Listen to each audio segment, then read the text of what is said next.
Hello बच्चों, नवोदय विद्यालय के important questions की इस सीरीज में आप सभी का बहुत बहुत स्वागत है।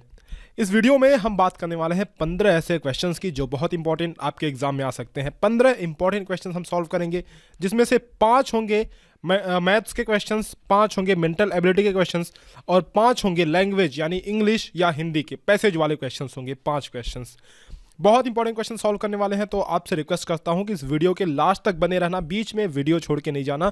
देखो, आपको हर एक क्वेश्चन सॉल्व करना है और अगर आप हर एक क्वेश्चन सॉल्व करते हो तो मेरा वादा है आपको एक एक हार्ट एक एक दिल जरूर मिलेगा अगर आप सारे के सारे 15 क्वेश्चंस के उत्तर कमेंट सेक्शन में लिख कर देते हो। तो चलो स्टार्ट करते हैं। सबसे पहला सवाल क्वेश्चन नंबर 1 से। Question number first is on your screen. पढ़ो क्या लिखा हुआ है। संख्या 4, 5, 4, 9, 2 में अंक 4 के स्थानीय मानों का योग क्या होगा? What will be the sum of the place values of the digit 4 in the number 45492? अब देखो, ये पूरी सीरीज जो है काफ़ी लंबी चलने वाली है। जब तक आपका एग्जाम नहीं हो जाता तब तक ये सीरीज चलने वाली है। वीडियो रोज़ अपलोड होने वाले हैं, तो चैनल को सब्सक्राइब ज़रूर कर लेना। और ये वीडियो जो है मैं दोनों मीडियम के स्टूडेंट्स के लिए बना रहा हूँ। देखो, आप खुद देख सकते हो कि क्वेश्चंस जो है हिंदी में भी हैं और इंग्लिश में भी लिखे हुए हैं। पढ़ो भाई, इसमें क्वेश्चन में क्या कह रहा है कि ये संख्या आपके पास दी हुई है। क्या है? 45,492। इसमें 4 का स्थानीय मान हमें निकालना है और उनका योग करना है। यानी सबसे पहले तो देखो, इसमें 2 4 हैं। कितने हैं? 2 हैं, एक यहाँ पे और एक यहाँ पे। इन दोनों की प्लेस वैल्यूज को हमें ऐड करना है, मतलब सम करना है उनका। प्लेस वैल्यू आपको पता है ना, प्लेस वैल्यू किसको बोलते हैं? जैसे कि मान लो आपके पास एक संख्या है 396, तो 6 की प्लेस वैल्यू क्या होगी? 6 ही होगी। 9 की प्लेस वैल्यू यानी स्थानीय मान क्या होगा? 90 हो जाएगा, क्योंकि 9 के आगे एक और अंक है। 3 की प्लेस वैल्यू यानी 3 का स्थानीय मान क्या होगा? 300 हो जाएगा, क्योंकि 3 के आगे 2 और अंक है। तो कुछ नहीं करना है भाई, जिसकी भी प्लेस वैल्यू हमें निकालनी है, जिसका भी स्थानीय मान हमें निकालना है, वो अंक लिखेंगे। उसके बाद जितने अंक हैं उतने जीरोस लगा देंगे। बोलो बात सही है? हाँ ना बोलो, बात समझ में आई? प्लेस वैल्यू बहुत आसान सी चीज़ है। चलो, अगर आपको बात समझ में आई है तो जरा कमेंट सेक्शन में लिख करके बताओ बच्चों कि 4920 में 9 की प्लेस वैल्यू कितनी है। जल्दी बताओ, जल्दी बताओ। 9 की प्लेस वैल्यू, 9 का स्थानीय मान कितना है? आप कहोगे गुरुजी बहुत आसान सवाल है, 900, क्योंकि 9 के नीचे मैंने 9 ही लिख दिया, इसके आगे 2 अंक है तो मैंने 00 उतार दिया। उसी तरह से 4 की प्लेस वैल्यू क्या हो जाएगी? 4 के आगे 30, क्योंकि इसके आगे 3 अंक है ना? आसान। आपको क्वेश्चन में क्या पूछ रहा है आपसे कि इस संख्या में 4 के स्थानीय मानों का योग। तो 2 4 हैं हमारे पास, एक तो देखो अंतिम में है सबसे और एक तीसरे नंबर पे है। तो जो तीसरे नंबर वाला 4 है, क्या लिखा हुआ है? पहले संख्या अलग से लिख लो जरा, 45492। अब देखो, एक 4 यहां पे है, तो इसका प्लेस वैल्यू, इसका स्थानीय मान क्या होगा? 400, क्योंकि इसके बाद 2 अंक हैं। और इस वाले की प्लेस वैल्यू क्या होगी? 4 के बाद 1 2 3 4 0। तो पहली प्लेस वैल्यू तो हमारे पास ये आ गई, दूसरी प्लेस वैल्यू हमारे पास ये आ गई। दोनों को जोड़ लेना है हमसे। यही तो कहा गया है कि अंक 4 के स्थानीय मानों का योग हमको निकालना है। तो दोनों को हम जोड़ लेंगे अगर, तो 40,000 में 400 जोड़ेंगे तो बच्चों क्या बताओ आंसर मेरा? 40,400 आएगा। जी गुरुजी बिल्कुल सही बात है, 40,400। ऑप्शन कौन सा है? C option is the correct one. C option सही ऑप्शन है। तो इसी तरह से हम लोग इंपॉर्टेंट क्वेश्चंस करने वाले हैं इस वीडियो में। हम लोग मेंटल एबिलिटी के भी क्वेश्चंस करेंगे जैसा कि मैंने बताया, और हिंदी के भी क्वेश्चन, हिंदी और इंग्लिश के भी क्वेश्चंस करने वाले हैं। Question number 2, second question. उससे पहले मैं आपको बताऊं कि हमारे पेनड्राइव कोर्सेज भी अवेलेबल हैं नवोदय विद्यालय की। अगर आप तैयारी कर रहे हो, and I am pretty sure कि अगर आपने इस वीडियो के थंबनेल पे क्लिक किया है, ये वीडियो अगर आप देख रहे हो, तो आप नवोदय विद्यालय की तैयारी ही कर रहे हो। नवोदय विद्यालय की तैयारी के लिए हमारे पेनड्राइव कोर्सेज अवेलेबल हैं। मॉडल पेपर्स आप हमसे मंगा सकते हो, OMR शीट्स मंगा सकते हो आपकी बेहतर प्रैक्टिस के लिए। आप हमें 7897293790 पर या फिर 6260388361 पे कॉल या व्हाट्सएप करके पेनड्राइव कोर्स मंगा सकते हो। देखो, अगर आपने सीरीज को फॉलो कर लिया, पेनड्राइव कोर्स लेकर के, उसमें ना हमने बेसिक से सब कुछ क्लियर कराया हुआ है। सब कुछ A to Z, start to end, हर एक कॉन्सेप्ट, हर एक चीज, हर एक टाइप के क्वेश्चंस हमने कवर कराए हुए हैं जो भी नवोदय विद्यालय के एंट्रेंस एग्जाम में आ सकते हैं। तो अगर आपको अच्छे से तैयारी करना है तो भाई पेनड्राइव कोर्स मंगा लो, बहुत सस्ता कोर्स है। जल्दी से जल्दी आप तैयारी शुरू कर दो, एग्जाम ज़्यादा दिन बचा नहीं है। दूसरी बात कि हमने एक ऐप लॉन्च किया है जिसका नाम है नवोदय क्विज।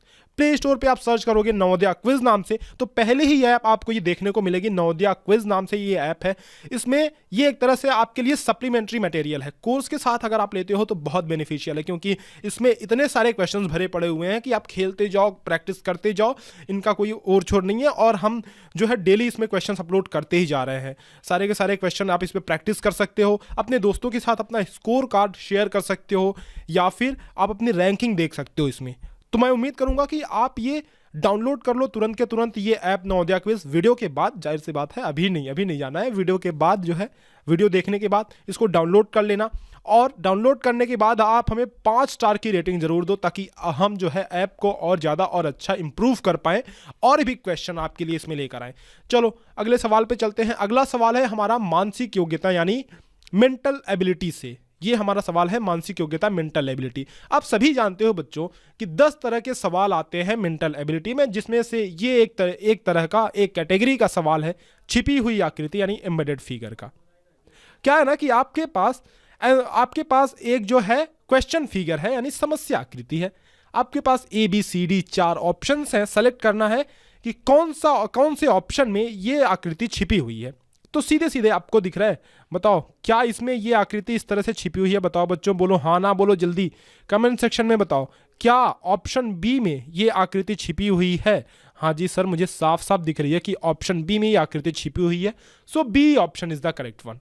ठीक है, चलो अभी तक बताओ कि कितने बच्चों का दो आंसर्स जो है सही हुए, कितने बच्चों के 2 आंसर सही हुए, मुझे कमेंट सेक्शन में लिख करके बताओ बच्चों, कमेंट सेक्शन में लिखने की आदत डाला करो। और हाँ, मैं एक बात बताऊं कि जब भी आप इस सीरीज में किसी भी वीडियो को देखना स्टार्ट करो ना, अपने पास एक पेन और कॉपी लेकर, पेन और कॉपी लेकर के बैठ जाओ, ताकि जो भी क्वेश्चन आपके स्क्रीन पर फ्लैश होते जाएं उनको सबसे पहले आप सॉल्व करने की कोशिश किया करो।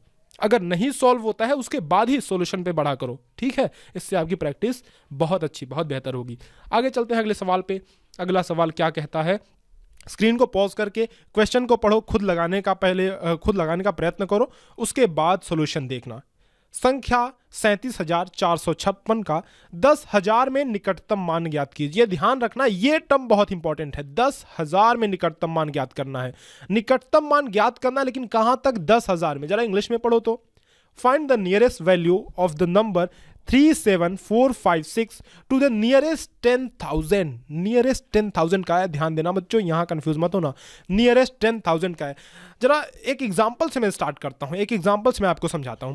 आप गए दुकान पे, आपने दुकान पे एक घड़ी खरीदी। क्या खरीदी बच्चों? एक घड़ी खरीदी, और इसकी कीमत थी 375 रुपये। आप वापस घर आए, आपके दोस्त ने पूछा भाई कितने की घड़ी खरीदी? बहुत अच्छी है घड़ी तो। आपने कहा यार कोई 400 रुपये की घड़ी है। तो बताओ, दुकानदार ने आपको 375 में दिया था, लेकिन आपने तो सोचा क्या मैं 375 385, बताओ यार 400 के आसपास की तो घड़ी है ना, तो 400 आपने कह दिया। इसी को हम बोलते हैं निकटतम मान। क्या बोलते हैं? इसी को बोलते हैं निकटतम मान। मतलब उसके नियर अराउंड कोई वैल्यू आपने बता दी, उसके लगभग कोई वैल्यू आपने बता दी, इसको बोलते हैं हम निकटतम मान। तो ये निकटतम कहां तक का निकटतम है? कहने का मतलब 300, 400, 500, इस तरह से जब आगे बढ़ोगे तो ये 100 के नियरेस्ट, 100 में निकटतम मान है। किस में? 100 में निकटतम मान है ये। वही चीज अगर मान लो आपके पास एक संख्या दी हुई है 1,102 रुपए, मान लो 1,102 रुपए आपके पास एक संख्या है। मैंने कहा बेटा तुम इसको 100 के निकटतम वैल्यू निकालो, 100 के निकटतम, 100 के करीब, मतलब 100वें के करीब वैल्यू निकालो। तो आप कहोगे 2 रुपए की तो कोई वैल्यू नहीं रखता मैं, 1,100 रुपए है ये, 1,100 रुपए। मैंने कहा चलो भाई 1000 में इसकी बात करो, 1000 में इसका निकटतम मान मुझे बताओ। तो आप कहोगे ठीक है 102 की कौन बात करता है, 1000 जो है, 1000 ये निकटतम वैल्यू है। तो ये ध्यान रखना, ये क्या है? ये है नियरेस्ट 1000, नियरेस्ट 1000। और ये क्या है? ये है नियरेस्ट 100। मतलब क्या है कि ये 100वें के ज्यादा करीब है, 1100, 1200, 1300, मतलब 100 में वैल्यू है ना। तो ये नियरेस्ट 100 है, मतलब 100 में निकटतम मान है, और ये नियरेस्ट 1000 है, मतलब 1000 में निकटतम मान है। चलो इसी प्रैक्टिस पे, इसी तर्ज पे मैं कुछ क्वेश्चंस आपको और देता हूं, अब करो, अभी करो। मान लो कि आपके पास है 4790। सबसे पहला काम तो ये मुझे करो आप कि आप मुझे इसका 10वें तक निकटतम मान निकाल करके दिखाओ। 10वें तक यानी नियरेस्ट 10 तक, नियरेस्ट बताओ बच्चों, नियरेस्ट टेंथ तक आप मुझे इसकी वैल्यू निकाल के दिखाओ। दूसरा काम ये करो आप कि इसकी वैल्यू, सेम क्वेश्चन सेम है लेकिन निकटतम मान आपको किस तक निकालना है, 100वें तक। 100वें तक जो है यानी कि नियरेस्ट 100 तक इसकी वैल्यू निकालनी है। और तीसरा काम आपको ये करना है कि इसको 1000वें तक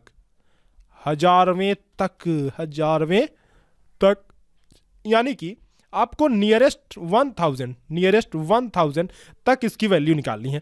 जरा मैं देखूं कि कौन से बच्चे ये तीनों आंसर मुझे लगा के दिखाते हैं। चलो शाबाश, बहुत बढ़िया। देखता हूं मैं कि कौन से बच्चे ये तीनों क्वेश्चन मुझे लगा करके दिखाते हैं। स्क्रीन को पॉज करो, अभी इन तीनों क्वेश्चंस को लगाओ, उसके बाद कमेंट सेक्शन में मुझे लिख करके बताओ। लगा लिया आपने? मैं बताता हूं। देखो 10वें तक वैल्यू निकालनी है ना, तो ये 10वें तक वैल्यू ऑलरेडी है ही, यानी कि 4790 में लिख सकता हूं, क्योंकि 10वें का मतलब क्या हुआ कि 10, 20, 30, 40, 50, 60, 70, 80, 90, यही तो वैल्यू होगी। 100वें तक मैंने निकालने के लिए कहा वैल्यू, तो जरा देखो कि 4790, 700 दिख रहा है आपको? 700 ये किसके करीब है? ये 800 के ज्यादा करीब है या फिर ये 700 के ज्यादा करीब है? तो आप कहोगे सर 790 है, 10 ही रुपए तो कम है, मतलब 800 के ज्यादा करीब है। तो जब मैं 100वें में निकालूंगा तो यहां पे मैं 800 लिख दूंगा 790 की जगह, तो ये कितनी वैल्यू हो जाएगी? ये हो जाएगी 4800। बिल्कुल सही। जिन भी बच्चों ने 4800 जवाब लिखा है, शाबाश, बहुत बढ़िया। 4800 इसकी वैल्यू होगी। 1000वें तक अगर आप कहोगे, तो अगर मैं आपसे पूछूं कि 1000वें तक इसकी वैल्यू बताओ, तो आप सबसे पहले तो ये देखोगे कि 1000वें प्लेस पे कौन सी वैल्यू है। 1000वें प्लेस पे देखो, यूनिट्स, टेंस, 100 और 1000, मतलब इकाई, दहाई, सैकड़ा और हजार। 1000वें पे 4000 है ना, इसके इधर की वैल्यू को आप कंपेयर करोगे कि ये 1000 के ज्यादा करीब है, 1000 के ज्यादा करीब है या फिर मतलब 0 के ज्यादा करीब है। तो कहने का मतलब ये हुआ कि 4790 5000 के ज्यादा करीब है या 4000 के ज्यादा करीब है? आप कहोगे सर जी 4500 से ज्यादा है, यानी कि 5000 के ज्यादा करीब है ना? तो आप इसकी वैल्यू लिख दोगे 5000। कितनी? 5000। अब इसकी छोटी सी ट्रिक बताऊं। देखो ये संख्या, मान लो आपसे 1000वें तक की वैल्यू पूछ रही है, तो ये संख्या यानी 7 अगर 5 या 5 से बड़ा है तो इसमें 1 जोड़ दोगे, नहीं तो 1 नहीं जोड़ोगे, मतलब ये वैल्यू ज्यों की त्यों रहेगी। अगर यहां पे होता 4410, तो ये वैल्यू जो होती वो 4000 ही आ जाती 1000वें तक। ठीक है, उम्मीद करता हूं सभी को निकटतम मान वाला ये सवाल, ये कॉन्सेप्ट समझ में आया है। अगर आपको अभी तक निकटतम मान वाला ये कॉन्सेप्ट समझ में नहीं आया है तो कमेंट सेक्शन में लिखो, मैं वीडियो आपको ला के दूंगा। मेरा ये वादा है कि आपको जो चीज़ भी समझ में नहीं आएगी आप लिखा करो ना कमेंट सेक्शन में, मैं हर एक वीडियो आपको ला कर दूंगा। जो भी डाउट आपको हो, जो भी डाउट हो, उसको क्लियर करने की जिम्मेदारी मेरी है। आप कमेंट सेक्शन में लिखो, अगर आपको नहीं आता है मैं वीडियो इस पर ला के दूंगा। सवाल पे चलते हैं, जो हमारा असली सवाल था। गुरुजी आप भटकाते बहुत हो, सवाल भूल जाते हो। नहीं, भूला नहीं हूँ, सवाल पे फिर आएंगे, लेकिन कॉन्सेप्ट ज़्यादा ज़रूरी है ना? कॉन्सेप्ट जब तक क्लियर नहीं होगी, जब तक कॉन्सेप्ट क्लियर नहीं होगा आपका, तब तक नैया पार नहीं होगी बालक, तब तक नैया पार नहीं होगी। कौन सी नैया? अरे गुरुजी कौन सी नैया? JNVST, Jawahar Navodaya Vidyalaya selection test. तो क्या कह रहा है भाई कि 10,000 में निकटतम मान ज्ञात कीजिए। तो 10,000 का मतलब क्या हुआ? 10,000, 20,000, 30,000, 40,000, इस तरह के बारे में पूछ रहा है ना, इस तरह की संख्याओं के बारे में पूछ रहा है आपसे। तो ये क्या है? ये है 37,000, यानी 10,000 तक में निकटतम मान क्या 37,000 आएगा? नहीं, ये तो 1000 में है। 37,000 आपका मान जो आना चाहिए वो कुछ इस तरह से आना चाहिए, जैसे कि मान लो 10,000 है ना, तो 10,000, 20,000, 30,000, कुछ इस तरह आएगा, तब तो 10,000 के करीब आएगा, 10,000 वाले रेंज में आएगा। अब ऐसा तो नहीं है कि 12,000, 17,000, ये सब तो 1000 वाले रेंज में है, लेकिन 10, 20, 30, 40 इस तरह की वैल्यू आएगी। तो जरा बताओ, ये 37,000 जो है ये 30,000 और 40,000 के बीच में है। इतनी बात क्लियर है कि नहीं? हाँ ना बोलो भाई। 37,000 जो है, फिर से ध्यान से सुनो, 37,000 जो है वो 30,000 और 40,000 के बीच में है कि नहीं? सर बोलोगे इसमें कोई संशय नहीं है, कोई डाउट नहीं है कि ये 30,000 और 40,000 के बीच में है। अगला सवाल मैं तुरंत आपसे करता हूं कि ये बताओ कि 30,000 और 40,000 के ज्यादा नजदीक, किसके ज्यादा नजदीक है 37,000? आप कहोगे सर 7,000 इसमें है तो यानी 37,000 के ज़्यादा, सॉरी 40,000 के ज़्यादा करीब है, 30,000 से तो बहुत दूरी है इसकी। तो 37,000 जो है 40,000 के ज़्यादा करीब है। सो हमारा आंसर क्या होगा? 40,000। बहुत सही, बहुत बढ़िया, 40,000। A option is the correct one. बहुत बढ़िया। इस तरह से हमने 3 सवाल कर लिए। बच्चों वीडियो लंबी होगी, होने दो, कोई फर्क नहीं पड़ता। देखो लंबी वीडियो होगी, अगर आप जब तक प्रैक्टिस नहीं करोगे ना, देखोगे नहीं वीडियोस को, तब तक कुछ नहीं होने जाने वाला। तो मैं आपसे यही बार बार कहता हूँ कि भाई मोटिवेटेड रहो, पूरा वीडियो जब तक देख ना लो तब तक कोई काम अधूरा छोड़ना नहीं है, इस वीडियो को अधूरा छोड़ना नहीं है, पूरा वीडियो देखना है। लंबी होगी लेकिन क्वेश्चंस अच्छे होंगे, क्वेश्चन अच्छे होंगे तो आपकी तैयारी भी अच्छी होगी। Question number 4, pattern completion, pattern पूरा करना। कौन सा क्वेश्चन है? मेंटल एबिलिटी वाला सवाल है, ये आप सभी को पता है। पैटर्न पूरा करना है इसमें। डिज़ाइन जो आपको दिख रही है यहाँ पे, देखो डिज़ाइन पूरी करनी है आपको। डिज़ाइन, तो यहाँ पे क्या डिज़ाइन आएगा ज़रा बताओ। आपकी डिज़ाइन बहुत अच्छी है यार, तो यहाँ पे क्या डिज़ाइन आएगा? देखो यहाँ पे एक लाइन ऐसी आएगी, एक लाइन कुछ यूँ आएगी, और ये वाली रेखा जो है ऐसे जा करके इसमें मिल जाएगी। तो ये डिज़ाइन पूरा हो गया। हाँ जी, पूरा हो गया डिज़ाइन। तो अगर ये डिज़ाइन पूरी हो गई तो ऑप्शन नंबर, कौन सा ऑप्शन ऐसा है जो मिलता जुलता है? देखो ये लाइन यहाँ तक तो खींच करके आएगी नहीं, तो ये गलत है, पहली बात। दूसरी बात, कौन सी दूसरी बात? दूसरी बात ये है कि इसका नुकीला वाला पार्ट इधर तो रहेगा नहीं, ये भी गलत, ये भी गलत। यानी बी ऑप्शन सीधे सीधे दिख रहा है कि मेरी डिज़ाइन इससे मिलती जुलती है, तो option B is the correct one. ध्यान रखो, मैंने आपसे कह रखा है कि जितने भी बच्चे 15 के 15 सारे क्वेश्चन सॉल्व करेंगे, उन्हें मैं एक एक हार्ट, एक एक दिल जरूर दूंगा। अगर आपको अपने कमेंट को लव करवाना है तो आप ये 15 के 15 सारे क्वेश्चन सॉल्व करके दिखाओ मुझे। क्वेश्चन नंबर 5 पे चलते हैं। 5वां सवाल ये रहा आपके स्क्रीन पे। 5वां सवाल, एक माली अपने बाग में 5625 पेड़ लगाता है। अभी देखना, ये क्वेश्चन ना आपको देखने में बहुत बड़ा लग रहा है, लेकिन जो चीज़ मैं बताने वाला हूँ, यकीन मानो 2 सेकेंड का क्वेश्चन है। आप विश्वास नहीं करोगे, यकीन मानो 2 सेकेंड का क्वेश्चन है। पहले आप खुद लगा कर देखो, उसके बाद मैं आपको बताऊंगा। एक माली अपने बाग में 5625 पेड़ लगाता है। यदि प्रत्येक कतार में वह उतने ही पेड़ लगाता है जितनी कुल कतारें हैं, तो एक कतार में कितने पेड़ हैं? अब देखो बात ऐसी है, कैसी है? घर जैसी है। बात ऐसी है कि एक माली, एक बागवान जो है अपने बगीचे में पेड़ लगाता है 5625। वो कुछ इस तरह से कतारों में पेड़ लगाते जाता है। मान लो ये लाइन, इस तरह की लाइन जो है उसने ऐसे खींच रखी है, इसमें ये पेड़ लगा रहा है। एक पेड़ मान लो यहाँ लगा दिया। 1 मिनट, पेड़ दिखाई नहीं दे रहा है क्या आपको? गुरुजी पेड़ तो दिखाओ। ये एक पेड़ यहाँ, एक पेड़ यहाँ, एक पेड़ यहाँ, एक पेड़ यहाँ। अब उसी तरह से एक पेड़ यहाँ, एक पेड़ यहाँ, एक पेड़ यहाँ, एक पेड़ यहाँ। इस तरह से ये पेड़ लगाते जा रहा है। कह क्या रहा है कि जितनी लाइनें हैं, यानी सपोज करो 1 2 3 4 लाइन अगर है तो पेड़ भी 4 है एक लाइन में, यानी 1 2 3 4। कहने का मतलब ये है कि जितनी लाइनें हैं, जितनी कतार हैं, जितने रोज हैं इसमें, the gardener plants 5625 trees in his garden. A gardener है, ठीक है। If he plants as many as trees in each row as there are total rows, then how many trees are there in a row? वही चीज है, English में question लिखा हुआ है। तो आपसे ये पूछ रहा है कि एक कतार में, एक लाइन में उतने ही पौधे हैं जितने की लाइनों की संख्या है। आपको निकालना है कि कितनी कतारें हैं, कितनी लाइनें हैं, कितनी रो हैं इसमें। ठीक है, बहुत आसान सा सवाल है। जब भी ऐसा सवाल देखो, आपके दिमाग में आना चाहिए कि क्या गुरुजी अगर इसकी लंबाई और इसकी लंबाई बराबर है, यानी अगर 4 इधर है तो 4 इधर भी होगा, अगर 5 इधर है तो 5 इधर भी होगा, अगर 25 इधर है तो 25 इधर भी होगा। यही बात है ना। अब इन दोनों का गुणा करो तो जरा, अगर 4 में 4 का गुणा करता हूं तो 4 का स्क्वायर, 5 में 5 का गुणा करता हूं तो 5 का स्क्वायर। तो स्क्वायर वाला ही तो सवाल है ये। कौन सा सवाल है? स्क्वायर वाला सवाल है। तो जब भी ऐसे क्वेश्चन देखो, आपके दिमाग में क्लिक करना चाहिए कि आपको यहां पे स्क्वायर रूट निकालना है। क्या निकालना है?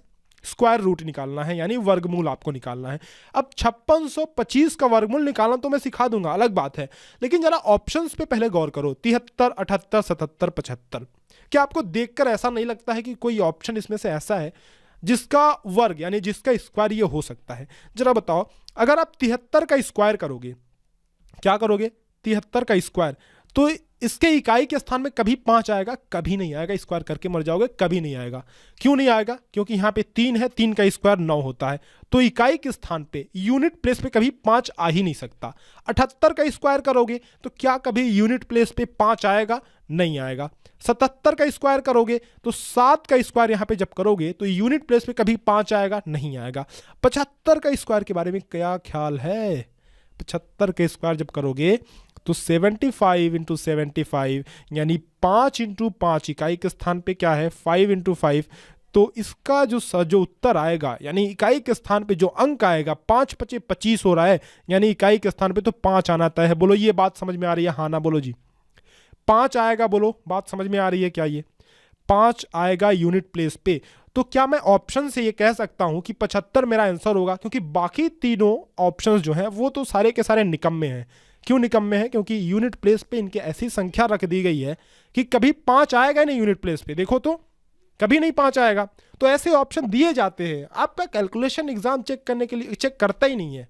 मैं बार बार बोलता हूं कि आपकी कैलकुलेशन कितनी तेज है ये एग्जाम नहीं डिमांड करता है। एग्जाम की डिमांड ये है कि आपकी लॉजिक कितनी स्ट्रांग है, ठीक है, आप कितनी आसानी से प्रॉब्लम्स को हैंडल कर पाते हो, ये एग्जाम चेक करता है। तो आप कैलकुलेशन में ज़्यादा, कैलकुलेशन के चक्कर में मत पड़ो, थोड़ा दिमाग लगाया करो। तो अगर आप अभी 75 का स्क्वायर करोगे तो मेरे प्यारे बच्चों 75 गुणे 75, 75 गुणे 75 ये होगा 5625। निकाल के देख लेना, ये मेरा काम नहीं है, तुम भी थोड़ी मेहनत किया करो। 75 गुणे 75 ये होगा 5625। चलते हैं अगले सवाल पे। अगला सवाल, next question is, this is from mental ability यानी मानसिक योग्यता से ये सवाल है। पेपर कटिंग, कागज काटने वाला सवाल। आपको पता ना इसमें क्या किया जाता है? आपके पास एक स्क्वायर शीट ऑफ पेपर या फिर स्क्वायर कह लो, कभी कभी आपको एक वृत्ताकार शीट ऑफ पेपर दे दिया जाता है, कभी कभी ट्रायंगुलर शीट ऑफ पेपर दे दिया जाता है। उसको काट छांट के कुछ इस तरह से डिज़ाइन बनाई जाती है। सबसे पहले इन पेपर्स को मोड़ा जाता है। जैसे मान लो इस वाले क्वेश्चन में क्या किया गया है, आपके साथ क्या किया गया है कि पेपर को पहले यहाँ से मोड़ा आपने, उसके बाद जो ये मुड़ने के बाद ये पेपर आपको मिला, उसके बाद उसको यहाँ से मोड़ दिया। ठीक बात है। आगे क्या कर रहा है कि यहाँ पे एक डिज़ाइन, यहाँ पे छेद कर दे रहा है एक। तो जब वापस इस पेपर को आप खोलोगे तो क्या कुछ इस तरह से दिखेगा, यानी छेद यहाँ भी आ जाएगा। जी बिल्कुल, बात सही है। अब जब इस फोल्डिंग को वापस खोलोगे, पहले जैसा खोलोगे, तो क्या ये दोनों छेद यहाँ भी आ जाएंगे? हाँ जी आ जाएंगे। ये पंचिंग जो है जो की गई है वो दोनों यहाँ भी उभर करके आ जाएंगे। ठीक बात है। तो यानी हमें एक शीट ऑफ पेपर मिलेगा जिसमें 4 छेद होंगे। कौन सा ऑप्शन? बी ऑप्शन सीधे सीधे मुझे दिख रहा है। B option is the correct one. 6 questions हमने कर लिए हैं। आपको बताऊं कि अगर आप चैनल पे नए हैं तो मैं रिक्वेस्ट करता हूं कि द्रोण स्कूल को सब्सक्राइब करके बेल आइकन आप जरूर दबा देना।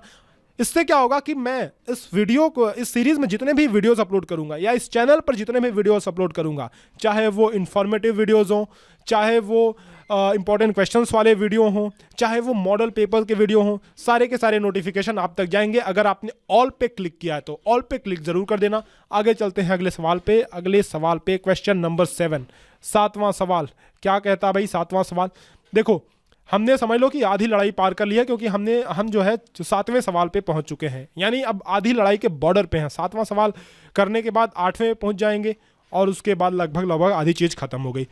15 क्वेश्चन कुल करेंगे। ध्यान रखना, पैसेजेस जरूर आप पढ़ के जाना, पैसेजेस जरूर सॉल्व करके जाना, वो मार्क्स गेनिंग होते हैं, बार बार कहता हूं मैं। 6 संख्याओं का औसत 15 है। क्या कह रहा है कि 6 संख्याओं का औसत यानी एवरेज 15 है तथा प्रथम 4 संख्याओं का औसत 12 है। तो अंतिम 2 संख्याओं का औसत क्या होगा? The average of 6 number is 15 and the average of the first 4 number is 12। So what will be the average of last 2 numbers?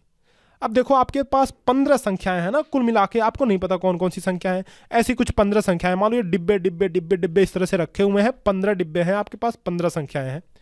औसत क्या कर, एक मिनट, नहीं, मास्टर गलती कर रहा है यहाँ पे, गलत नहीं करना बच्चे। क्या है यहाँ पे? 6 संख्याओं का औसत 15 है, यानी संख्याएं आपके पास 6 ही हैं, 15 नहीं है, 6 है संख्याएं। 1 2 3 डिब्बे मान लो हो गए, 4 डिब्बे, 5 डिब्बे और 6 डिब्बे। 6 संख्याओं का औसत 15 है। तो औसत निकालने के लिए आप क्या करते हो? इन सभी का सम कर लेते हो, यानी ये plus plus plus plus plus. और कितने डिब्बे हैं टोटल, कितनी संख्या है? 6 है तो 6 से भाग दे देते हो। ठीक है, तो ये क्या निकल जाता है, औसत निकल जाता है, यानी एवरेज निकल जाता है।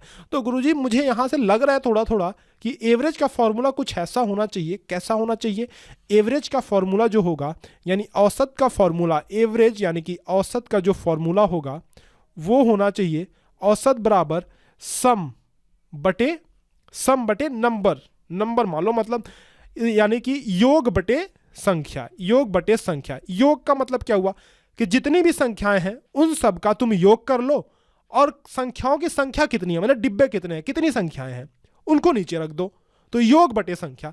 अब देखो हमसे कह रहा है कि 6 संख्याओं का औसत 15 है, यानी कि संख्याएं 6 हैं, औसत 15 है, तो औसत की जगह पे आप रखोगे बच्चों 15 और औसत की जगह पे आप रखोगे 15 और जब इन सबको जोड़ लोगे तो ये क्या हो जाएगा, ये सम हो जाएगा। क्या हो जाएगा, सम हो जाएगा, सम यानी कि योग हो जाएगा, योग बटे 6। तो संख्याओं का, इन संख्याओं का जब तुम सम निकालोगे तो 6 को इधर ट्रांसफर करोगे, इसका मतलब ये हुआ कि 15 6 का 90, 15 6 जा 19, 15 6 90, सॉरी 19 नहीं 90, 15 6 का 90 बराबर सम। यानी अब मुझे एक बात तो पता चल रही है कि संख्याओं का जो सम है यानी योग है वो 90 आ गया। ठीक बात है, संख्याओं का योग जो है वो 90 आ गया। आगे क्या कह रहा है हमसे कि प्रथम 4 संख्याओं का औसत जो है वो 12 है। कुल 6 संख्याएं हैं, तो हमसे कह रहा है कि बच्चे ये जो 4 संख्या है ना, पहले 4 डिब्बे जो हैं इनका औसत 12 है। तो इनका औसत अगर मैं अलग से निकालूं इन 4 डिब्बों का औसत, तो हमें कह रहा है 12 है, तो 12 बराबर क्या होगा, 12 बराबर इन 4 डिब्बों का योग, यानी इन 4 डिब्बों का सम होगा किसका, 4 संख्याओं का। किनका, 4 संख्याओं का सम हम निकाल रहे हैं, 4 संख्याओं का योग निकाल रहे हैं, बटे संख्याएं 4 है, यानी जो सम होगा, योग होगा, तो 12 चौके ये हुआ 48। तो 4 संख्याओं का योग, 4 संख्याओं का योग, ध्यान रखना ये सम दूसरा है, ये 6 संख्याओं का योग है और ये 4 संख्याओं का योग है। तो पहली 4 संख्याओं का योग जो है बच्चे, पहली 4 संख्याओं का योग यानी यहां से लेकर के यहां तक की संख्याओं का योग हमें मिल गई कितनी, हमें इसका सम मिल गया कितना, 12 चौके 48, 48, ये मिल गया 48। अब लास्ट की 2 संख्याएं हमारे पास बची हैं। कुल योग कितना था, कुल सम था 90, यानी 6 संख्याओं का योग जो था 90 था, जिसमें से 4 संख्याओं का योग अगर 48 है, तो क्या मैं कह सकता हूं कि इन दोनों संख्याओं का योग वो 42 होगा, तभी तो दोनों जुड़ करके 90 होंगे। देखो 40 40 80 और 8 2 10 90, ठीक है। तो अगर इन चारों संख्याओं का योग 42 है तो अंतिम 2 संख्याओं का योग क्या, अगर इन दोनों चारों संख्याओं का योग 48 है तो क्या अंतिम दोनों संख्याओं का योग 42 होगा। जी गुरुजी समझ में तो आ रही है थोड़ी थोड़ी बात, चलो अगर थोड़ी भी समझ में आ रही है बहुत है। तो आप अगर आपको थोड़ा भी डाउट है तो फिर से इस क्वेश्चन को, मैं समझ रहा हूँ कि ये क्वेश्चन थोड़ा सा ट्रिकी है, तो फिर से इस वीडियो को, इस क्वेश्चन को रिवाइंड करके आप देख लेना। 42 यानी इन दोनों संख्याओं का योग जो है वो 42 है। हमसे कह रहा है, क्या कह रहा है कि अंतिम 2 संख्याओं का औसत क्या होगा, औसत निकालना है ना, आसान बात है। औसत निकालने के लिए हम क्या करते हैं, सम बटे योग बटे संख्या। योग कितना है, 42 है, संख्याओं की संख्या कितनी है, यानी 2 संख्याएं हमारे पास है ना, अंतिम 2 की बात कर रहा है, तो 42 बटे 2 यानी 21 ही हमारा सही आंसर है। बोलो बच्चे ऑप्शन कौन सा है, option number C option is the correct one, 21। बताओ अगर जिन भी बच्चों को ये सवाल समझ में आ गया है, मुझे कमेंट सेक्शन में लिख करके बताओ कि सर मुझे औसत वाला सवाल, एवरेज वाला सवाल समझ में आ गया है। मैं जानना चाहता हूं कि कितने बच्चों को ये सवाल समझ में आया। ये बहुत स्पेशल क्वेश्चन है आपके लिए, क्योंकि आपको इसमें प्रैक्टिस करने की बहुत ज़रूरत पड़ेगी। यकीन मानो बहुत ज़रूरत पड़ेगी इसमें प्रैक्टिस करने की। हंसी खुशी खेलते खेलते प्रैक्टिस करो, हो जाएगा सब, कोई बड़ी बात नहीं है। लेकिन मुझे सबसे पहले कमेंट सेक्शन में लिख करके बताओ कि कितने बच्चों का ये सवाल सही हुआ है। आगे चलते हैं अगले क्वेश्चन पे, question number 8। This is from analogy यानी सादृश्यता से ये सवाल है, और ये जो है मेंटल एबिलिटी का क्वेश्चन है, आप सभी को पता है, मानसिक योग्यता का सवाल है। क्या है ना कि इस क्वेश्चन में कुछ ऐसा होता है कि आपके पास 3 समस्या आकृतियां हैं, देयर आर 3 क्वेश्चन फिगर, उसमें पहले 2 में किसी न किसी तरह का संबंध है, कोई ना कोई रिलेशन है इन दोनों में। वही रिलेशन आपको स्थापित करना है तीसरे और चौथे आकृति में, वही संबंध आपको देखना है इन दोनों आकृतियों में, इन दोनों फिगर्स में। तो जरा देखो, मुझे एक बात बताओ बच्चों, क्या ये मिरर इमेज की तरह लग रहा है पहला ऑप्शन, पहला फिगर, क्या ये एक दूसरे के दर्पण प्रतिबिंब है, यानी मिरर इमेज है। देखो इसका मुंह इधर की तरफ है और इसका मुंह इधर की तरफ है। हाँ जी गुरुजी, ये तो मुझे दिख रहा है। तो ये भी तो वैसे ही होगा, यानी अगर इसका मुंह इधर की तरफ है तो इसका मुंह इधर की तरफ होगा, नाक कुछ ऐसी टेढ़ी सी होगी और आंख दो ऐसे होंगे। बोलो कौन से ऑप्शन में ऐसा है? बोलो भाई, क्वेश्चन समझ में आ रहा है? हाँ जी क्वेश्चन समझ में आ रहा है, बी ऑप्शन में ऐसा है, यानी B option is the correct one. आगे चलते हैं अगले सवाल पे, क्वेश्चन नंबर 9। क्वेश्चन नंबर 9 देखो, ये मैथ्स का अंतिम सवाल है, तो मैं चाहता हूं कि सारे बच्चे इस सवाल का जवाब जरूर दें। ये भी बहुत आसान सवाल है, बहुत आसान सवाल है, यकीन मानो बहुत आसान सवाल है, करके दिखाऊंगा मैं। लेकिन उसके पहले मैं आपको एक टारगेट देता हूं। ये टारगेट आपके लिए है। इस वीडियो का मैं टारगेट रखता हूं 10K लाइक्स, यानी 10,000 लाइक्स। मुझे चाहिए 10,000 लाइक्स इस वीडियो के लिए। और मैं बार बार आपसे भी कहता हूं कि आप भी अपने दिन के लिए एक एक टारगेट रखा करो कि आज मुझे 50 क्वेश्चन सॉल्व करने हैं, 2 मॉडल पेपर सॉल्व करने हैं, एक प्रैक्टिस सेट सॉल्व करना है। इस तरह का टारगेट रखा करो। टारगेट वाइज काम करोगे, काम जल्दी होगा। और मेरा ये टारगेट है कि इस वीडियो को 10,000 लाइक मिले। इस वीडियो को, इस टारगेट को पूरा कौन करेगा? आप पूरा करोगे। ये जिम्मेदारी जो है आप पर है। तो मैं भाई आप पे छोड़ता हूँ ये जिम्मेदारी। इस वीडियो को इतना शेयर करो कि आपके उन सारे दोस्तों तक ये वीडियो पहुंचे जो नवोदय विद्यालय की तैयारी करना चाहते हैं या तैयारी कर रहे हैं। आप अपने व्हाट्सएप ग्रुप्स में, फेसबुक ग्रुप्स में इस वीडियो को शेयर करो, अपने दोस्तों तक पहुंचाओ और इस वीडियो के लाइक्स की संख्या बढ़ाकर 10,000 तक पहुंचाओ। ये तुम्हारी जिम्मेदारी है भाई, इतना काम करो, ये तुम्हारी जिम्मेदारी है। आगे सवाल पे चलते हैं, अगले सवाल पे, क्वेश्चन नंबर 9। एक घन के संपूर्ण पृष्ठ का क्षेत्रफल 6 वर्ग सेमी है, तो उसका आयतन ज्ञात कीजिए। If the area of the entire surface of A cube is 6 square centimetre, find its volume. अब देखो, आपके पास एक वर्ग घन है। घन मतलब ये कुछ इस तरह का डिब्बा, एक ऐसा बॉक्स। कैसा बॉक्स गुरुजी? ऐसा बॉक्स जिसमें लंबाई, चौड़ाई, ऊंचाई, क्या क्या बोला मैंने? फिर से रिपीट करो। एक ऐसा बॉक्स जिसमें लंबाई यानी L, चौड़ाई यानी B, ब्रेड्थ, ऊंचाई यानी H, हाइट। लंबाई, चौड़ाई, ऊंचाई तीनों बराबर होते हैं, उसको हम बोलते हैं घन बोलते हैं, यानी कि क्यूब बोलते हैं। अब क्वेश्चन में कह रहा है, अच्छा एक बात बताओ कि अगर आपके पास ऐसा कोई बक्सा है तो इसमें कितने सरफेस होंगे, यानी कितने साइड होंगे? आप कहोगे गुरुजी एक तो मुझे एक इधर दिख रहा है, ये वाली साइड, ये साइड एक ऊपर दिख रहा है और एक साइड ये सामने वाली साइड दिख रही है। तो 3 साइड आगे, 3 साइड पीछे की तरफ जो छिपे हुए हैं, यानी कुल मिलाकर के एक बक्से में 6 साइड होते हैं। अगर आपको ऐसे नहीं समझ में आ रहा है तो आपके घर में एक टूथपेस्ट का डब्बा होगा ना, कोलगेट, पतंजलि, जो भी हो, टूथपेस्ट का डब्बा होगा इस तरह से, उसको आप देखो जरा। टूथपेस्ट के इस डब्बे में कितने साइड हैं? तो आप कहोगे इसमें 6 साइड है कुल मिलाकर के, यानी 6 सरफेस है इसमें कुल मिलाकर के। ठीक है, तो ये तो घनाभ है, ये क्यूबॉइड है। इसी तरह से, क्योंकि इसकी लंबाई, चौड़ाई, ऊंचाई अलग अलग है, लेकिन क्यूब में क्या होता है ना, लंबाई, चौड़ाई, ऊंचाई सभी बराबर होते हैं। हमसे क्या कह रहा है कि एक घन के संपूर्ण पृष्ठ का क्षेत्रफल, यानी 6 साइड है, 6 साइड, सभी साइड्स के क्षेत्रफल को मिला दिया जाए तो वो होता है 6 वर्ग सेंटीमीटर। तो मेरे प्यारे बच्चों बताओ मुझे कि अगर ये एक घन है तो क्या इसके सभी साइड का क्षेत्रफल, यानी सभी तरफ का क्षेत्रफल बराबर होगा? हाँ गुरुजी, लग तो रहा है ऐसा ही कि बराबर होगा। 6 साइड है और 6 साइड का क्षेत्रफल है 6 वर्ग सेंटीमीटर, तो एक साइड का क्षेत्रफल क्या होगा? बताओ सभी बच्चे बताओ। अगर 6 साइड का क्षेत्रफल है 6 वर्ग centimetre, 6 square centimetre, 6 square centimetre, तो क्या मैं कह सकता हूं कि एक साइड का जो क्षेत्रफल होगा, एक साइड का जो सरफेस एरिया होगा, वो होगा 1 स्क्वायर सेंटीमीटर? बोलो हाँ जी, 1 स्क्वायर सेंटीमीटर, है ना। तो मुझे पता चल गई कि एक साइड का जो क्षेत्रफल है वो जो है 1 स्क्वायर सेंटीमीटर है। और अगर ये दोनों बराबर हैं, लंबाई और चौड़ाई, तो एक यहां भी है, एक यहां भी है, यानी तभी तो मेरा क्षेत्रफल आ रहा है 1 गुणे 1 बराबर 1 सेंटीमीटर स्क्वायर, है ना। तो इसका मतलब ये हुआ कि मेरे पास जो घन है वो ऐसा घन है जिसकी लंबाई, चौड़ाई, ऊंचाई है 1 सेंटीमीटर। क्या है? 1 सेंटीमीटर। देखो आसान सा सवाल है, कोई फॉर्मूला नहीं लग रहा है यहाँ पे, बिल्कुल जो है ये जो है, ये सवाल जो है एक तरह से समझो आपकी कॉमन लॉजिक वाला सवाल है कि आपको देखते ही देखते क्वेश्चन पता चल रहा है कि 6 वर्ग सेंटीमीटर इसका क्षेत्रफल है।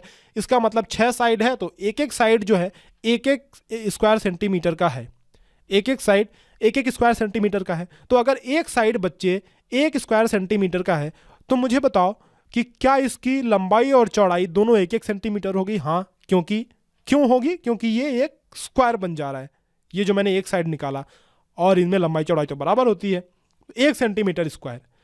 अब हमसे पूछ रहा है कि इसका आयतन ज्ञात कीजिए, यानी इसका वॉल्यूम ज्ञात कीजिए। इस डिब्बे का आयतन यानी डिब्बे का वॉल्यूम आपको निकालना है। इस डिब्बे का क्या निकालना है? वॉल्यूम, आयतन निकालना है। आयतन का फॉर्मूला आप जानते हो कि क्यूब का जो आयतन होता है, किसका? क्यूब का, यानी घन का जो आयतन होता है, वॉल्यूम होती है, उसका फॉर्मूला क्या होता है? साइड का क्यूब। क्या होता है बच्चे? साइड का क्यूब, यानी ए क्यूब, साइड का क्यूब। तो साइड इसमें कितनी है? 1 सेंटीमीटर, ठीक है। तो 1 का क्यूब, 1 का क्यूब 1 ही तो होगा, यानी 1 क्यूबिक सेंटीमीटर, 1 घन सेंटीमीटर इसका सही ऑप्शन होगा। First option is the correct one. इस तरह से हमने जो समझ लो लड़ाई का मेन सिपाही था, मेन जो दुश्मन था हमारा, उसको हमने फिनिश कर दिया, यानी मैथ्स जो है हमारा खत्म हो गया। आगे जो है हम एक क्वेश्चन, लास्ट क्वेश्चन जो है मेंटल एबिलिटी का करने वाले हैं, उसके बाद हम बढ़ेंगे पैसेजेस पे। सबसे मीठी चीज़, सबसे अच्छी चीज़ जो है मार्क्स गेनिंग, उस पे हम बढ़ने वाले हैं, पैसेजेस पे। क्वेश्चन नंबर 10, श्रृंखला पूर्ति यानी सीरीज कंप्लीशन वाले क्वेश्चन। देखो बहुत आसान सवाल है, जल्दी से बता दो। अच्छा सुनो, ये क्वेश्चन मैंने करा रखा है। किसमें करा रखा है? अब ये तुम्हारी जिम्मेदारी है कि तुम खोजो, वीडियोस खोजो, चैनल पे जाओ। मॉडल पेपर में मैंने करा रखा है। मैं हिंट दे देता हूं कि मॉडल पेपर में ये क्वेश्चन मैंने करा रखा है। अब किस मॉडल पेपर में करा रखा है ये तो तुम्हें खोजना पड़ेगा। मॉडल पेपर में करा रखा है मैंने ये वाला क्वेश्चन, तो मैं चाहता हूं कि सारे बच्चे इस क्वेश्चन का जवाब मुझे कमेंट सेक्शन में दें। इस क्वेश्चन का जवाब मैं चाहता हूं, मैं नहीं बताऊंगा ये क्वेश्चन, इस क्वेश्चन का आंसर आप लोग कमेंट सेक्शन में दो। चाहे जैसे भी, मेरे चैनल पे उपलब्ध है ये वीडियो, मैं बता दूं आपको कि इस मेरे चैनल पे ये वीडियो है, आप देख सकते हो। मॉडल पेपर की वीडियो देखोगे तो मिल जाएगी। वैसे भी बहुत आसान सवाल है, आप बहुत होशियार बच्चे हो, इसको कर सकते हो। करके मुझे कमेंट सेक्शन में लिख करके बताओ कि सर जो 10th वाला क्वेश्चन है, लिखना कि सर जो 10th वाला क्वेश्चन है उसका आंसर ABCD जो भी आप समझो वो होगा। कमेंट सेक्शन में लिख करके बताओ। आगे चलते हैं। और मेरी एक बात याद रखना, मैंने कहा ना आपको कि जो भी बच्चा 15 के 15 क्वेश्चन सॉल्व करके मुझे दिखाएगा, उसके कमेंट को मैं एक एक हार्ट जरूर दूंगा, एक दिल उसे जरूर मिलेगा। चलो भाई देखते हैं किसको इनाम चाहिए, किसको अपना इनाम चाहिए। उन्हें तो सॉल्व, जिसको भी अपना इनाम चाहिए उन्हें तो सॉल्व करना ही पड़ेगा। आर्टिकल पे बढ़ते हैं। अनुच्छेद, सबसे प्यारा सेक्शन, सबसे प्यारा सेक्शन, क्योंकि इसी में तो सबसे ज़्यादा नंबर मिलते हैं। आर्टिकल यानी अनुच्छेद। देखो दोनों मीडियम के स्टूडेंट्स हैं, तो मैं जैसा कि हर बार करता हूं, मैं ये जो इंग्लिश वाला सेक्शन है, इंग्लिश वाला पैराग्राफ है, उसको आपके स्क्रीन के सामने ला के रख दे रहा हूं। बच्चे इसका स्क्रीनशॉट ले लो और मुझे स्क्रीनशॉट लेने के बाद मुझे कमेंट सेक्शन में इसके आंसर्स लिख के बताना। सबसे पहले स्क्रीनशॉट लेके या फिर वीडियो को पॉज करके इसको पढ़ो। तब तक मैं हिंदी वाला क्वेश्चन पढ़ता हूं। हिंदी वाला क्वेश्चन पढ़ता हूं। सन 1761 में पानीपत के तीसरे युद्ध में, सन 1761 में पानीपत के तीसरे युद्ध में अहमद शाह अब्दाली से मराठे हार गए। मराठों का सेनापति इब्राहिम गारदी बंदी हुआ। उस युद्ध में अवध का नवाब सुजाउद्दौला अहमद शाह अब्दाली की ओर से लड़ा था। अवध का नवाब, कुछ कुछ पॉइंट्स आप ऐसे हाईलाइट करते जाना, अहमद शाह अब्दाली की ओर से लड़ा था। घायल इब्राहिम गारदी को सुजाउद्दौला के टिले में, जो अफगान शाह अब्दाली की छावनी के भीतर ही था, एक मिनट, हाँ अहमद शाह अब्दाली के भीतर ही था, यहाँ पे अहमद शाह अब्दाली रहना चाहिए, ठीक, की छावनी के भीतर ही था, पकड़ कर रख लिया गया। अहमद शाह अब्दाली को इब्राहिम गारदी के नाम से घृणा थी। इब्राहिम के पकड़े जाने पर सुजाउद्दौला के टिले में होने का समाचार उसको मिल चुका था, इसलिए उसने इब्राहिम को अपने सामने पेश किए जाने के लिए सुजाउद्दौला के पास दूत भेजा। सुजाउद्दौला इब्राहिम गारदी की उपस्थिति से इनकार ना कर सका। चलो क्वेश्चंस पे आगे बढ़ते हैं। क्वेश्चंस पे let's move to the questions. देखो पहला सवाल क्या है, क्वेश्चन नंबर 11 जो है, जो पैसेज का पहला सवाल है, क्या कहता है कि अवध का नवाब कौन था? Who was the nawab of Awadh? Awadh का नवाब कौन था? ऑप्शन में कौन सा ऑप्शन है, आंसर कौन सा है? देखो तो जरा कहाँ दिया हुआ है। अवध का नवाब, अवध का नवाब यानी कि यहाँ पे दिया हुआ है, देखो अवध का नवाब शुजाउद्दौला, शुजाउद्दौला जो था वो था अवध का नवाब, यानी option number B is the correct one. B option is correct one. Shujauddaula he was the nawab of Awadh, nawab of Awadh. आगे चलते हैं अगले सवाल पे। Who was defeated in the battle of Panipat in 1761? Panipat की लड़ाई में कौन हार गया? कौन हार गया पानीपत की लड़ाई में? ऑप्शंस कहां से ढूंढोगे, सॉरी आंसर्स कहां से ढूंढोगे? इस पैराग्राफ से। द मराठाज वेर डिफिटेड, यानी मराठाओं की हार हुई थी। पानीपत की लड़ाई, पानीपत के देखो 3 युद्ध हुए थे, पहला, दूसरा, तीसरा, तीसरे युद्ध में मराठाओं की हार हुई। तो मराठाओं की हार हुई पानीपत के तीसरी लड़ाई में। Option number A is the correct answer. Good, बहुत बढ़िया, ए ऑप्शन करेक्ट आंसर है। आगे चलते हैं अगले सवाल पे। 3 सवाल और बचे हैं, 3 सवाल बचे हैं। मैं चाहता हूं कि सारे बच्चे इन तीनों सवाल का जवाब जरूर दें। पानीपत का तीसरा युद्ध कब हुआ था? पानीपत का तीसरा युद्ध 1761 में हुआ था। सबसे पहले ही दिया हुआ है, देखो यहाँ पे 1761, सन 1761 में पानीपत के तीसरा युद्ध, पानीपत के तीसरे युद्ध में, ये आगे जो भी इसके बारे में दिया हुआ है। लेकिन हमारे काम की चीज क्या है कि सन 1761 में पानीपत का युद्ध हुआ था, जो कि हमें ऑप्शंस में यहाँ पे मिल जा रहा है। यानी option number C is the correct option, C option is the correct one. So let's move to the second last question of this video, and सभी बच्चे इसका जवाब जरूर दें। अहमद शाह अब्दाली को किसके नाम से घृणा थी? ऑप्शंस में देखो, क्वेश्चन में, इसमें पैराग्राफ में देखो कि अहमद शाह अब्दाली को इब्राहिम गारदी के नाम से घृणा थी। किसके नाम से घृणा थी? इब्राहिम गारदी के नाम से, यानी option B option is the correct one. English में, इंग्लिश वाला क्वेश्चन, अरे मैं इंग्लिश वाले बच्चों के साथ नाइंसाफी नहीं कर रहा हूँ, यहाँ पे हिंदी मीडियम के स्टूडेंट्स ज़्यादा है, इसलिए मैं हिंदी वाला पैसेज पढ़ देता हूँ, बाकी मैं इंग्लिश वाले बच्चों को भी साथ ही लिए चलता हूँ, ठीक है। तो ऐसी कोई बात नहीं है, आपको भी आंसर्स जो है देने हैं कमेंट सेक्शन में। इब्राहिम गारदी नाम से उसे जो है घृणा थी। आगे चलते हैं अगले सवाल पे। लास्ट क्वेश्चन, अंतिम क्वेश्चन इस वीडियो का, सभी बच्चे इसका जवाब जरूर देंगे। शुजाउद्दौला युद्ध में किसकी ओर से लड़ा था? शुजाउद्दौला युद्ध में किसकी ओर से लड़ा था? देखो तो अहमद शाह अब्दाली की ओर से लड़ा था आई थिंक, लेकिन फिर भी पैसेज में देख लेते हैं कि शुजाउद्दौला किसकी ओर से लड़ा था। देखो यहाँ पे लिखा हुआ है कि अवध का नवाब जो था शुजाउद्दौला, वो अहमद शाह अब्दाली की ओर से लड़ा था। मैं सही हूं, यानी कि मुझे याद है चीजें। अहमद शाह अब्दाली की तरफ से लड़ा था, यानी ऑप्शन कौन सा है? B option is the correct one, B option correct option है। इस तरह से देखा खेल खेल में हमने कितने इंपॉर्टेंट क्वेश्चन, कितने अच्छे क्वेश्चन सॉल्व कर लिए, और ये सीरीज लगातार चलने ही वाली है। इसलिए मैं आपसे रिक्वेस्ट करता हूं कि भैया चैनल को सब्सक्राइब किए बिना मत जाना। इस चैनल को सब्सक्राइब करके बेल आइकन पे क्लिक करके ऑल पे क्लिक करना, ताकि आपको हर एक वीडियो का नोटिफिकेशन मिले।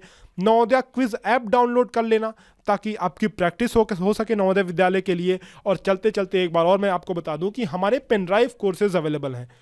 Pen drive courses, model paper, OMR sheets, ये सभी चीज़ें आप हमसे मंगा सकते हो अगर आप अपनी नवोदय की बेहतर तैयारी चाहते हो, और चाहते हो कि इसी बार आपका नवोदय विद्यालय का एंट्रेंस एग्जाम अच्छे अंकों के साथ क्लियर हो, तो आप ये पेन ड्राइव कोर्स जरूर से मंगा लो। बहुत अच्छा कंप्लीट कोर्स है जो आपकी तैयारी करवाएगा नवोदय विद्यालय एंट्रेंस एग्जाम की।